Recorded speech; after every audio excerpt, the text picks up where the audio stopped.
All right, so we're going to continue with Dr. Cowan's Universal Ethics tonight. I'm just loving it so much. I just, we got to keep going. Got to keep going. So we're in chapter 1, which is a discussion about the soul. And, you know, as we're going to see soon, basically, you know, and as we've seen maybe a little bit, you know, that the soul, his argument is that the soul is the basis for the obligations and the awareness, particularly of the Noahide laws. So the interesting thing about it is that, you know, if it wouldn't be for this book, I don't know if I would think about it this way. Meaning to say, I mean, most of the Noahide laws is obviously divine, is from God.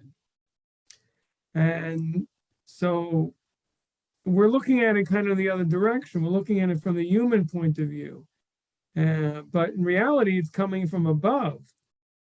And from that point of view, in other words, what are the laws? What is the idea of a law? What is the idea of a command? I mean, in Hebrew, it's the Sheva mitzvot, the seven commands. A mitzvah is a command. It's not literally a law, even though we call it that. A law is a chok.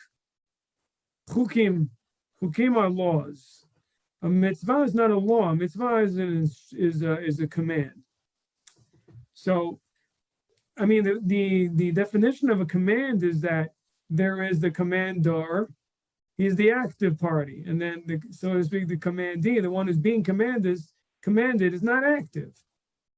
So it's interesting that we're starting with the soul, because, I mean, shouldn't we start with God? Isn't that really the starting point? It's interesting we're starting in this fashion, but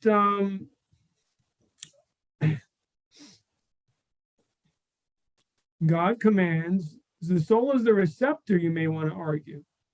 The soul is the faculty of man that can hear the command. But even that, we can argue, I don't understand. We're given a text. I mean, I had a discussion a little bit about the problem with text last time, but I don't know if anyone remembers the discussion I had with Omar, who's one of the students last time about text. But fact is, at this point, we do have texts. Or we have ears to hear the prophecy. We have a mind. We have different traditions. We have the Jewish tradition particularly. So, I mean, even without the soul, couldn't we hear and understand and follow the 7 commandments of Noah? Why are we starting with the soul here? What's the idea?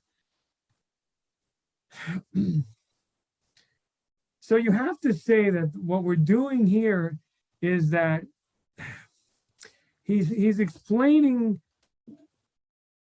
what it is that touches the person, what stimulates the person, what is the impetus to follow the 7 laws, for it to resonate within the person, particularly in a world like we have today, in a secular society, where, you know, it's not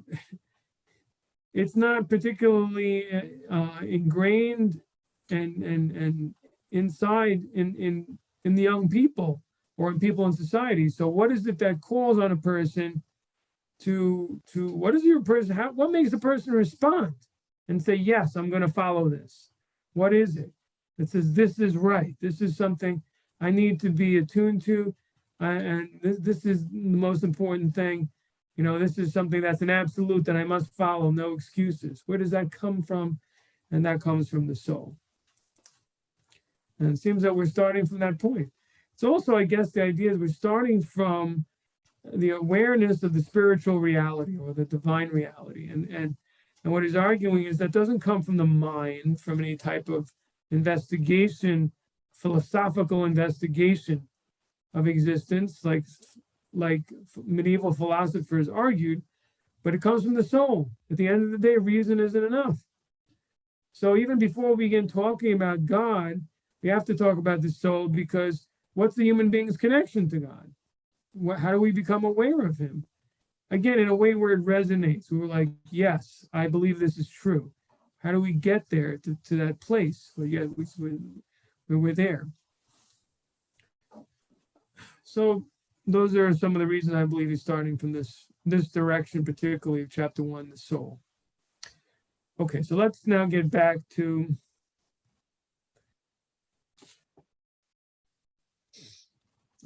page 18. And bottom paragraph. This aspect, meaning the soul part of the self of the human being, this aspect of the self is the highest. It's above the others. And essentially the representative element of the self. It's the one that really represents itself. In what sense? In the sense, as Frankl puts it, that it has body and mind at its disposal. It has the ultimate ability to direct both body and mind as a composite vehicle for the stances which the person takes towards the situations of life. So it's the final arbiter. It's the real captain of the ship of the human being. Thus, Frankl describes it as the spiritual bearer of the entire psychophysical organism. It's the physical leader, the spiritual leader of the entire body, mind, organism of man, of the human being. Not only, as we shall know, does it rightfully arbitrate the basic assumptions and values external to reason, and yet from which reason proceeds, it also adjudicates the conflicting claims of mind and body. I'm now on page 19, by the way, if you lost me. So not only does the soul make judgments related to values which are outside of reason, because reason basically helps the person tells the person about the world and can give instruction as to how to accomplish different things. But it doesn't really weigh values. In other words, reason can't tell us what's more important. You see, that's the thing. And the question is, of course, is why not? Can't reason tell us this is really enjoyable, this will really make me happy, and this doesn't? Can't reason tell us that? Let's see what he says about that. Now, reason can calculate the costs and consequences of action, all right? But it is not for reason to determine which costs and consequences should be borne. So reason can figure out the costs, the consequences, or costs and rewards, the pros and cons, basically, of an action, of what's going to happen, what's the consequences going to be. But it can't decide if you should bear those consequences or not. That's what the soul does. Material happiness, in quotes, and well-being and life itself are values, but the extent, in other words, they are worth something, obviously, significantly. But the extent and conditions under which they determine courses of conduct require the adjudication of a higher consciousness. So they're put on a scale with other values, life, well-being, different pleasure, happiness. But they are put on the scale of the adjudication of the higher consciousness, meaning the soul. In all, though preeminently in major life changes, in all decisions, but particularly in major life challenges, such as bioethical issues of abortion, euthanasia, or social issues of sexual morality, and physical threats to survival, as examples of significant life challenges. It resolves what the unified human being as an actor in life should do. So that's what the soul is. The soul is that sense, it's that part of the self, it's the faculty, this is the word we used before, very good, that makes the final decision as to what value is most important in this particular case. In other words, so because it has the real awareness of the value of the moral and the spiritual, it can weigh that against the physical values that the body and the mind are more aware of.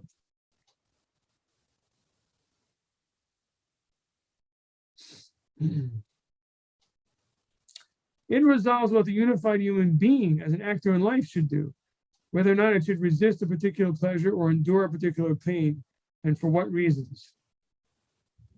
All criteria are ultimately its criteria. For this, it is oriented to a higher law. So all criteria, in other words, all different facts and facets and circumstances of a particular situation are all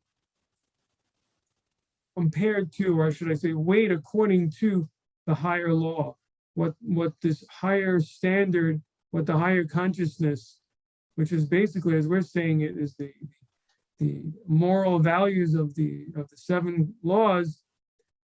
It's all based upon that. That's the backdrop. Is to compare to those and what those stand for. What do we do in this situation? What is the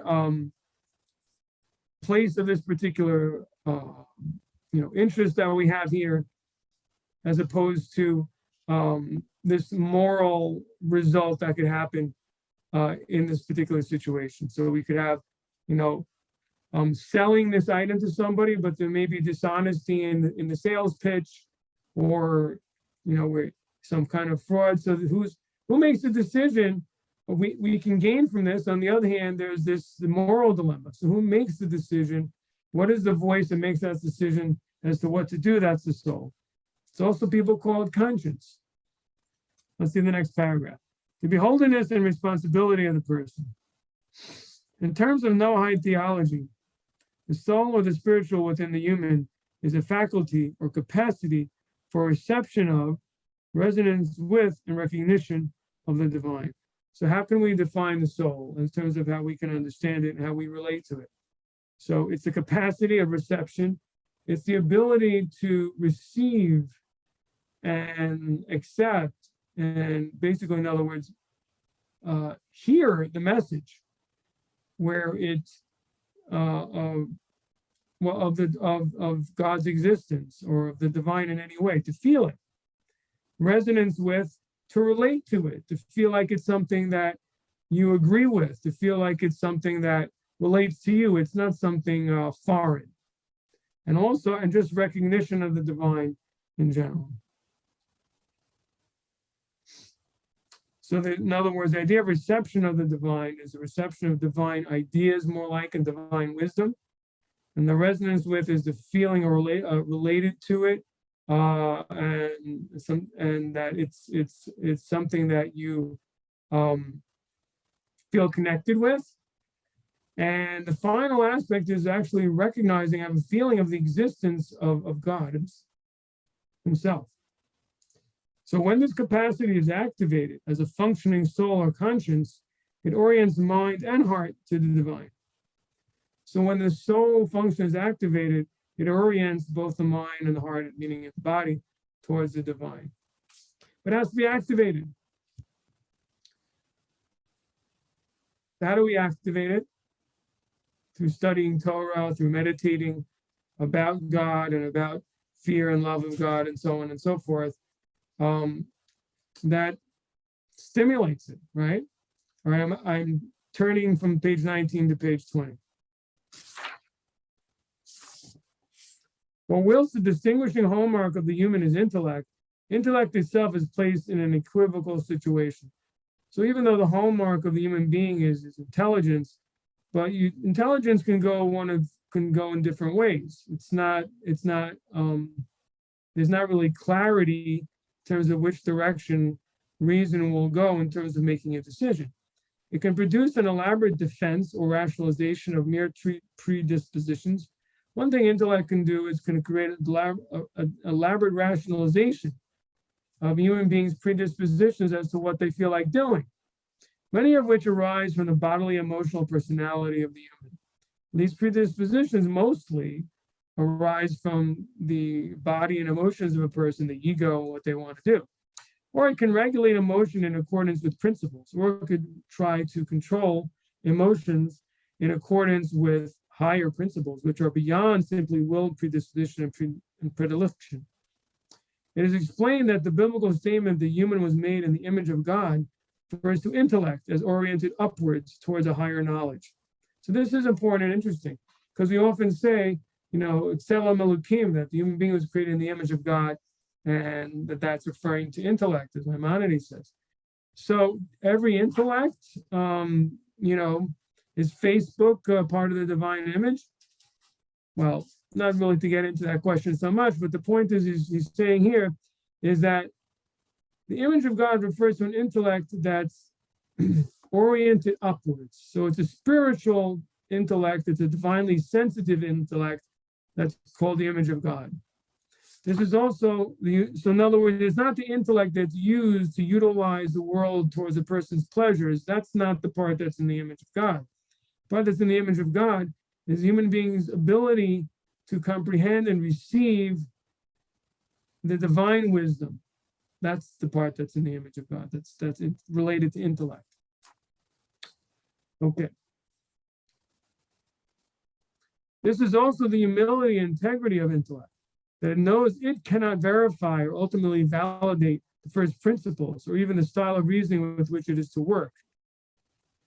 So intellect knows, it has a certain humility thing. It knows that it's not the judge of values of what is more important in terms of different actions and different results and interests. It can't verify or validate first principles. And that these principles come from beyond its own proper domain. It realizes that the principles come from beyond its domain. And here, of course, it comes from a divine and absolute source where these values are absolute. Any questions so far? I think I mentioned this last time. I'm just going to repeat it here. So the part of what we're saying, at least, in general, is that these values, as I said, there's an absolutism about them, where the voice inside the person is willing to commit to them no matter what, no matter the consequences. Although, again, there may be some exceptions. I think that's what he's talking about. At what point sometimes do we say, okay, the person has a right to turn towards, for example, the needs of the body as opposed to a spiritual need or a spiritual requirement. There may be some unique circumstances. For example, if a person's life is in danger or if a person's health can be significantly harmed. But generally speaking, these values cannot be rationalized away by whatever excuse. And that's the meaning of the absolutism. I think I gave an example last time about, a person saying, for example, about a murder. Well, this person is really, really humiliated me. And he's an enemy of mine, and so I have a right to do this, or so on and so forth. So person can rationalize and say, yeah, generally I'm a nice guy, but this is different, and say about many cases, this is different, this is different.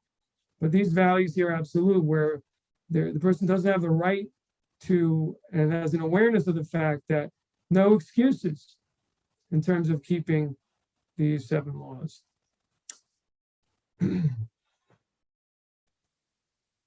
So it's also, again, interesting, this idea of an image of God refers to an intellect that's oriented upwards. So if you think about this, does explain something about one of the wondrous gifts of the Torah, in that it's kind of like exercise for the upwards oriented intellect. Just like other muscles, they need to be used and worked the same way. Through Torah study, the person is thinking about the commandments and the divine morality, and thinking about God, and delving deeper into it and asking questions about it. And so that intellect, which is oriented upwards, is highly active, and that strengthens it and helps it overcome and be sufficiently acute and present to dominate the other parts, the mind and body of the person. Any questions or comments so far? Let's see if there's anything in chat. Nothing in chat. Wow. Okay. Yes, it's a quieter night. Nothing. You don't have to. It's okay. That's good. All right. Any questions or comments? Okay. Next paragraph on page 20. Frankl spoke further of this higher self as being the central reference point and resource for human responsibility. So I guess the feeling that a person has of being responsible and having obligations towards others, and the resource for the strength to carry that out despite obstacles, comes also from the soul, the spirit. In its ultimate management of the human being, it is beholden to truth itself, that highest instance, which for most of humanity and most of history has been called God. In Frankl's words, bottom paragraph on page 20, in responsibility, the goal of human freedom is also given. To what a human is free and for what or against what he or she decides. These are specifically the world of meaning and values, the scale of values, and the pivot or summit of every value hierarchy, God.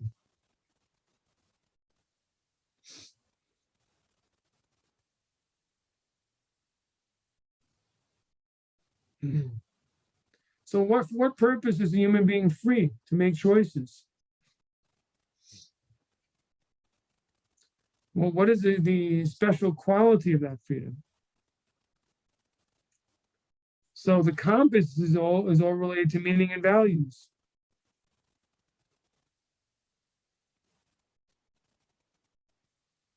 The scale of values, meaning how we measure those values, which is more important than the next.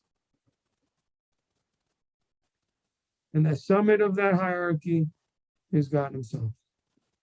And it's interesting, he's saying in a certain sense that God and truth are synonymous. That's quite interesting. I think it's quite important because in other, I think there's a very profound point there. And I think that, look, there are verses in the Torah that say this expressly, that God is truth. You know, what is the meaning of that statement? That he's true. Does it just mean that he exists as opposed to his that's, in other words, contrary to saying denying his existence, or is something much deeper? So there's something much deeper here. That means God is the only real truth, and he's the ultimate truth. Anything that is actually true is obviously stems from his truth, stems from his reality. Everything as God brings about the reality as we know it, and even the realities that are hidden from us, and gives them vitality at every moment. And but the truest, truth is God himself. But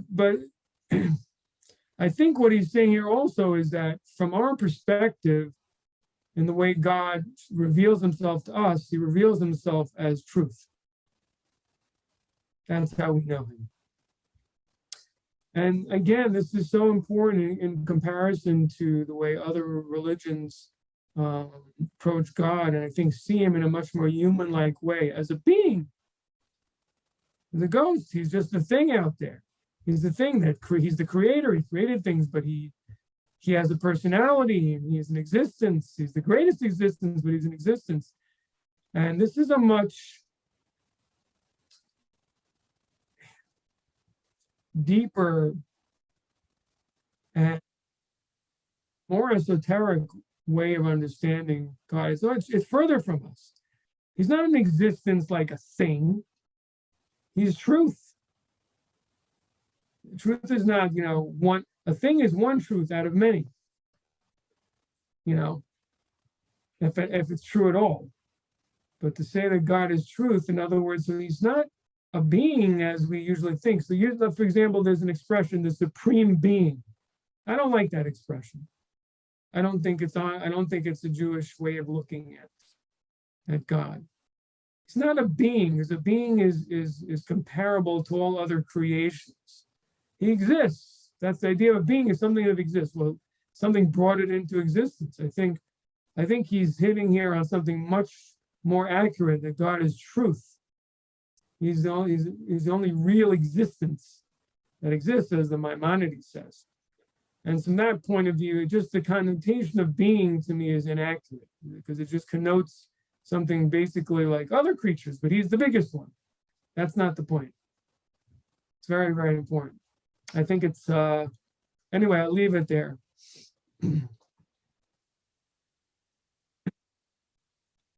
Okay.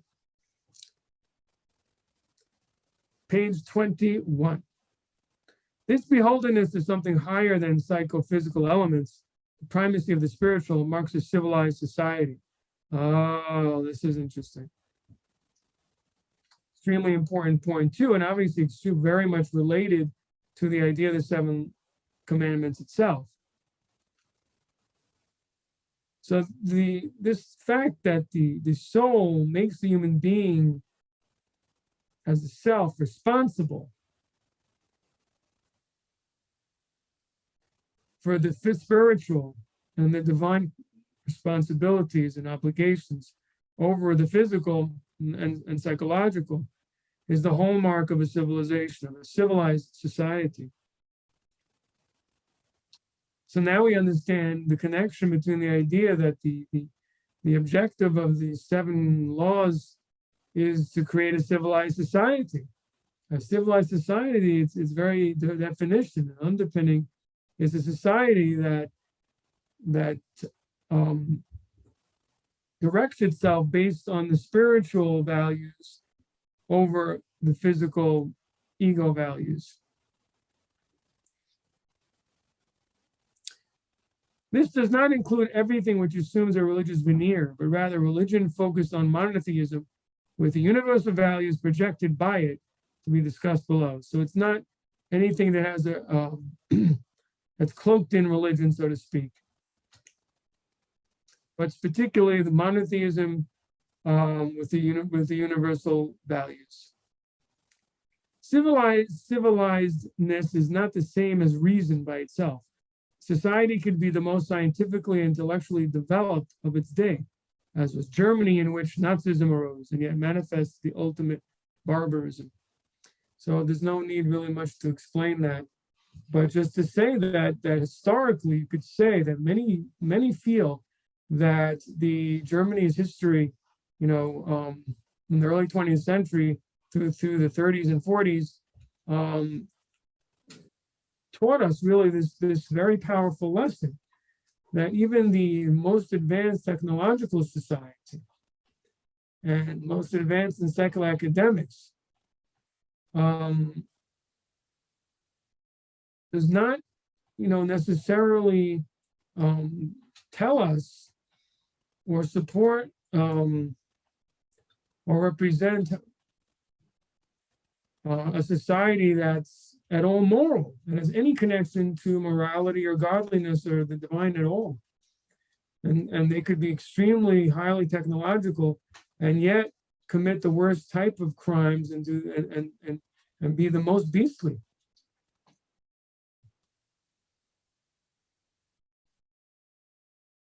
I think, it's historical lessons are very important because they resonate with us the most. Just like experience does, when we go through something and we see the results of something, it teaches us a very, very powerful, resonating lesson. And similarly in this case, on this historical lesson of Nazi Germany. Germany was considered the most cultural of countries. Germany was considered the most enlightened of all of Europe at that time. And that sounds surprising. Many people are unaware of this fact, but it's true. The most greatest, thinkers of all kinds. Germany was really the center of academic thought, in the early 20th century. Okay. Most of humanity now is, and even more so in the past, was religious. But how can the concept of the image of God within the human be related to the consciously non-religious person? So we can understand, all these things in relation to a person who has a monotheistic religion. But how do we understand it in terms of the secular person? Are they at all connected to this discussion? The answer to this, given by Frankl and utilized by his psychotherapeutic work, is that an unconscious spirituality comes into play also in the ostensibly irreligious person. That there's an unconscious spirituality. Person is not even aware it's something spiritual, but there's something that is stimulates them and awakens them and arouses them to behave in a morally courageous manner. And they don't know what that is. Let's see what he says. Let's continue. So if and when one, in a genuinely rigorously self-transcending moment, probes the deepest why of one's existence. Here, Frankl wrote the following. God is the partner of our most intimate soliloquies. He's our partner in our most, intimate discussions we have with ourselves. That is to say, whenever you are talking to yourself in utmost sincerity and ultimate solitude, he to whom you are addressing yourself may justifiably be called God. As you notice, such a definition circumvents the bifurcation between the atheistic and theistic worldview. So when a person is having the deep discussions with himself about the meaning of life and the most significant truths about life, he's basically having a discussion with God. So whether or not he calls it that or not, it's basically the person talking to himself and thinking it through. But his argument is that discussion really is with God, but to the secular person, it's a discussion with themselves about certain higher truths. The difference between them emerges only later on, when the irreligious person insists that his soliloquies are just that, monologues with himself. And the religious person interprets his as real dialogues with someone other than himself.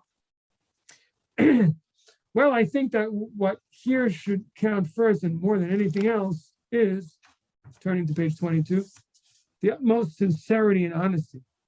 And I'm sure that if God really exists, he certainly is not going to argue with the irreligious person because they mistake him for their own selves and therefore misname him.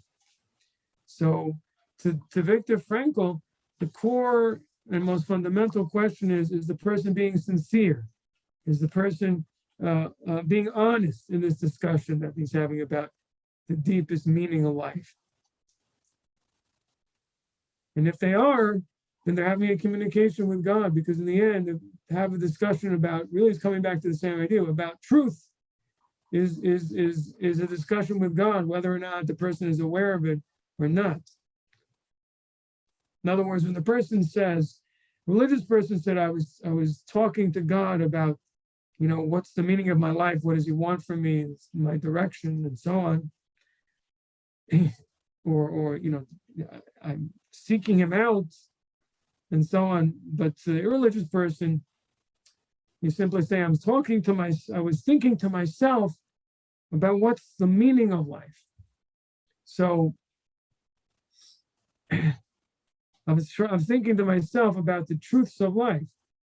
Well, that's the same thing, because again, if God is truth and the deepest, most highest truths, and the person is thinking about those truths, then he's connecting with God, even though he doesn't know it.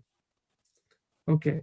Frankl has also written that the non-religious individual who has sought meaning at a level which genuinely transcends the claims and interests of the sides of the psychophysical organism is in fact en route to God without having come to the terminus. So he hasn't come to the home to base, but he's on his way. When he does what? When the person has a value system that transcends the psychophysical organism. In other words, it's not based on a physical interest or a psychological ego-driven interest. When he has values in his life that he's not seeking out because they make him feel good physically, going to gain him something monetarily, or because he's gained some type of prominence, fame, recognition, or even a connection with other human beings. Those are all connected to the psychological and emotional part of a person. If a person makes a choice and says, no, these values are ultimate, and I'm not doing them for any other reason except for themselves, nothing else, then basically he's en route to God in that case, because he is. Because that's what this is all about, the discussion of truth. But I think he's saying it a little bit different. He may not have said, I'm trying to find truth, but he's saying, I am dismissing the selfish motives of performing or seeking these values.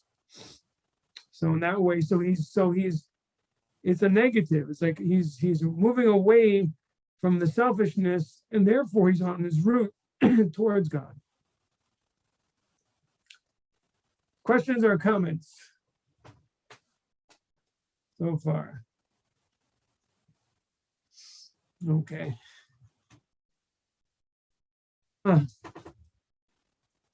Okay.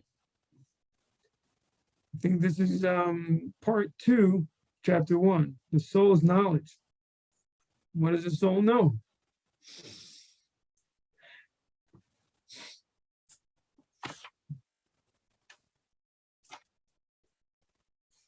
Okay. Seeing or recognizing the divine. The soul, as distinct from reason, makes no philosophical investigations into the existence of God. You see? No philosophical, because philosophy at the end is based on reason, and reason, the deductions are reason. But the soul doesn't do that. For God is not within the field of empirical, or what Frankl calls ontic, reality that reason inhabits. Frankl writes, my personal feeling is that all proof of the existence of God is perhaps ultimately blasphemous. For let us ask, what can one prove? What is provable? Only ontic, that is to say, inner worldly things somehow within nature. You understand? Only things that are within nature can be proven. Thus, one can prove that there was some antediluvian animal. From fossilized footprints, one can deduce a primordial existence. But God is no fossil. One cannot reason to him as to ontic entities. You can't talk to him about entities that we know from our natural existence, not as to a natural entity, an entity within nature. No ontic path at all levels leads to a being of the existential category which relates to God, but rather only an ontological, a metaphysical path. So it can't be a path of a natural path. I cross over to him as such. That is not as any being within the world from which I as a being face. When I understand myself, my entire being, as something born by an absolute foundation. Person realizes that the person himself springs forth from something absolute, from an absolute fountain. In other words, something completely not from this world, not something that can be described and compared to, but something of an absolute infinite nature, beyond definition. Then he's coming to connect with and have an understanding about God. The soul knows God in a way or relationship which recognizes God in his transcendence. I'm now on page 23. The classical example for the way such a procedure would have to follow is perhaps the famous statement of Pascal: I would not have sought you had I not already found you. The metaphysical reality is displayed as a transcendent one out of the intentionality of the act which intends it. That's a little complicated, but I think what he means is that, well, I mean, we can understand the statement of Pascal. I would not have sought you had I not already found you. In other words, the person only seeks God because inside they have a feeling, they're drawn to it, and they have this certain sense that God exists. And therefore they try to seek him more and more. And from our point of view, one of the biggest proofs of his existence is the seeking itself, because it's the seeking represents the revelation of the soul in the person. This does not mean that belief cannot come into cognition and the grasp of reason. It doesn't mean that belief can't also be discussed in reasonable terms. There's virtue that it should, but then belief is internalized and worked into the structure of one's personality. So really, faith and belief is above reason. It's not something that can be rationally proven. However, at the same time, if we have a rational discussion and support and build supports for belief with reason, that is a good idea. That's a worthy pursuit. In its spiritual root and beginning, however, it knows God as a non-cognitive mode. So we're talking about the soul again. That the soul knows God on the central level, and not non-cognitive, it's not through intellectual or through the senses. This is expressed metaphorically as a kind of seeing. So in the references, for example, in Psalms to the seeing God, this refers to the soul's ability to be aware and connect with God. Biblical prophecy was received in the modality of vision. The prophecy of the biblical prophecy, all the prophets of the Bible, in other words, whether it's a vehicle, the method, the way in which, the conduit in which they received their prophecies was through vision. As Maimonides explains, and so also the authority of the revelation at Sinai was that the communication of God with Moses was seen, and to a degree shared by millions of people, so that the 600,000, all the children of Israel there, it says they saw the voices, right? That's what it says. So the form of prophecy, which is the underpinning and basis of the whole Torah itself, was a form of sight. What kind of sight? A sight that's the sense of the soul. So he's getting to. But I'm on page 24. But when we speak in the daily life of human beings and the soul's seeing or experiencing God, we're referring to something that for some may yet be unconscious. So the vision of the prophets, that's obviously something conscious and something that they've come so close to, and the soul is so active within them that they can literally, that their own physical eyes, their own physical mind actually sees visions of the communications from God. But generally a person only has an awareness of this unconsciously. For some, constantly conscious, and for others, occasionally conscious. So for some people, this seeing of God may be unconscious. Some may have a consciousness of this, which is obviously not talking about the very most righteous of people. And for others, occasionally, as for most of us, there's an occasionally, we get this kind of an awareness and a feeling, and other times we don't have it. So page 24, second paragraph. Let me check the chat. No chat. Okay. Again, second paragraph, page 24. This concept of the core of the soul as a spiritually seeing entity is elaborated in relation to a verse in the biblical book of Daniel.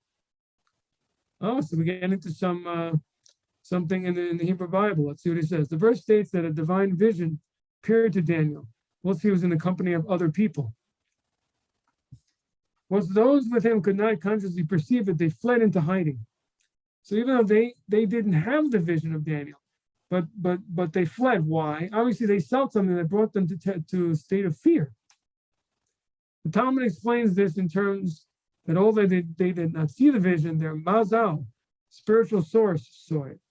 So their mazal is their kind of like their wiring to the divine, to God, to the spiritual realms. And that part of them did see it, and therefore they trembled and they became afraid. Commentary elaborates the meaning of the word mazal or mazel variously as his mazal in heaven, on the verse in Daniel, and Talmud as the ministering angel of each person. Contemporary authority, and I think he's referring to the Lubavitcher Rabbi here, has extended this meaning to that of the person's soul above. And this is the sense in which we use this term. So the mazel, we're going to understand the meaning of reference to the soul. It's the conduit, that connects It's kind of like the canal that connects the wiring that connects the person to the higher levels of reality. And that part of him was the part that was aware. So in other words, even a person who is generally doesn't really have the sensitivity of a prophet or anything like that, but still can have a certain sense connect on a more unconscious kind of a level. In other words, this is like a combo of conscious and unconscious. Doesn't have the clarity of prophecy, but the person has an awareness of something. They feel that there's something here, something, that there's a light, that there's something, in that case, they felt a terrible fear. In other cases, the person may feel a tremendous feeling of meaningfulness and warmth, peacefulness. Okay. Now, the fact that, as explained by the Talmud, the people with the prophet Daniel were Jewish seems to make no difference, and this concept applies to a human being in general. It is this mazel, that this spiritual root of the human being, which recognizes godliness, and a moment of prominence of this manifestation palpably moves the person in response to it. So if this part of the person, this awareness becomes revealed, it will move the person towards responding to the divine. The issue is the extent to which the receptor of the soul is sensitized to spiritual practices or exercises.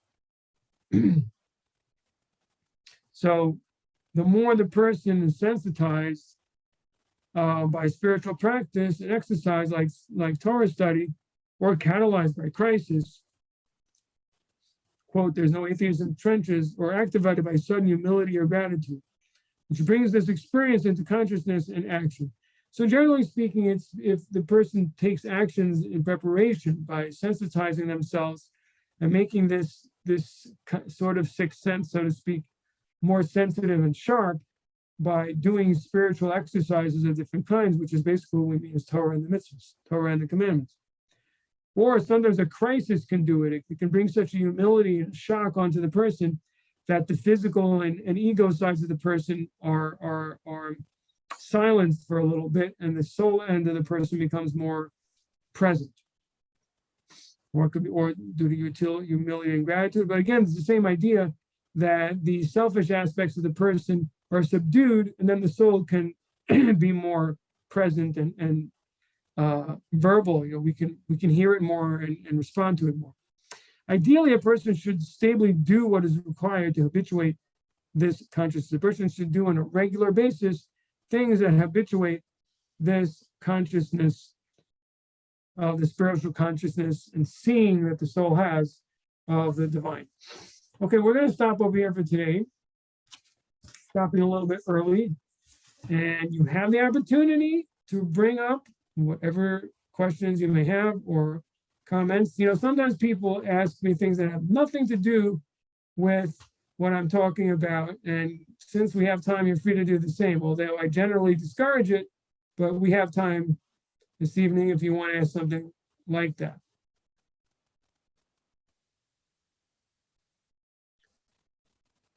Okay, well, I'll add something, and I think another way to help sharpen and make this sense more acute is our awareness of its existence, thinking about its existence. And one of the first blessings that is in the Jewish prayer book is, you know, oh Lord, the soul or spirit that you placed in me is pure, right? So there's immediately a discussion, we're verbalizing and we're aware and thanking God for the fact that we have a soul.